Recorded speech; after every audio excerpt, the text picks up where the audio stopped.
Welcome to kitchen with Sudha. ఈరోజు Andhra style అయిన sambar recipe ఎలా తయారు చేయాలో చూద్దాం. ముందు గ్లాస్ పప్పును తీసుకొని నానబెట్టుకొని మనం కడుక్కొని కుక్కర్ పెట్టానండి. ఇప్పుడే అందులోకి వెజిటేబుల్స్ని కట్ చేసి పెట్టుకున్నాను. ఆల్రెడీ ఆనియన్స్, టమాటో, పచ్చిమిరపకాయలు, బెండకాయలు అన్ని ముక్కలు కట్ చేసి పెట్టానండి. నేను చింతపండును కూడా నిమ్మకాయ సీజన్ చింతపండు తీసుకొని నీళ్ళల్లో నానబెట్టి ఉంచానండి. ఇలా అన్నీ రెడీ చేసి పెట్టుకుంటే మనకి 5-10 నిమిషాల్లో సాంబార్ రెడీ అయిపోద్ది. పోపు దినుసులు కూడా ఆవాలు, జీలకర్ర, మిరపప్పు, ఎండుమిరపకాయలు, వెల్లుల్లిపాయలు కూడా రెడీ చేసి పెట్టుకున్నాము. ఇప్పుడు తాలింపుకి రెడీ చేద్దాం. ఒక కడాయి పెట్టుకొని ఆయిల్ 2 టేబుల్ స్పూన్ ఆయిల్ వేసానండి. పోపు దినుసులు వేసుకున్నాను. పోపు దినుసులు వేయించుకుందాం. మాడిపోకుండా సిమ్లో పెట్టి మనం వేయించుకుంటే బాగా వేగుతాయండి. బాగా వేగుతాయి. పోపు ఎంత బాగా మనకి మగ్గితే అంత టేస్ట్ బాగుంటుంది సాంబార్ మనకి. కాబట్టి పోపుని మాడిపోకుండా మీడియం ఫ్లేమ్లో పెట్టుకొని వేయించుకోవాలి.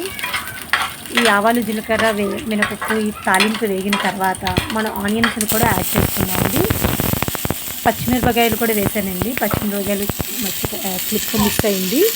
పచ్చిమిరపకాయలు కూడా యాడ్ చేశాను. పచ్చిమిరపకాయలు కూడా త్వరగా వేగిన తర్వాత త్వరగా వేయించుకోవాలండి. పచ్చిమిరపకాయలు చిటపటలాడతాయి కాబట్టి సిమ్లో పెట్టుకొని జాగ్రత్తగా వేయించుకోండి.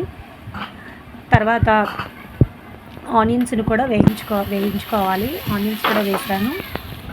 ఆనియన్స్ని కూడా వేయించుకుందాం. నెమ్మదిగా మాడిపోకుండా సిమ్లో పెట్టి వేయించుకుందాం. ఆనియన్స్ త్వరగా ఆగాలి అనుకుంటే చిన్న చిట్కా అండి, సాల్ట్ వేస్తే ఆనియన్స్ త్వరగా అవుతాయండి.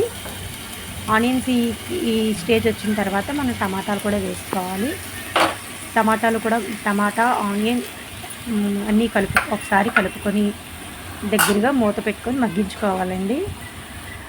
ఒక 2 మినిట్స్ అలా వదిలేయండి. ఈ లోపల మనకి పప్పు కూడా ఉడికిపోయింది, చూసారు కదా.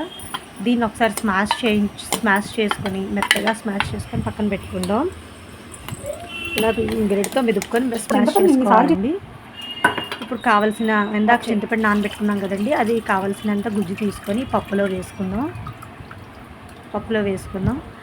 మీ కన్సిస్టెన్సీ ప్రకారం మీకు ఎంత చిక్కదనాన్ని చూసి వాటర్ వేసుకోండి.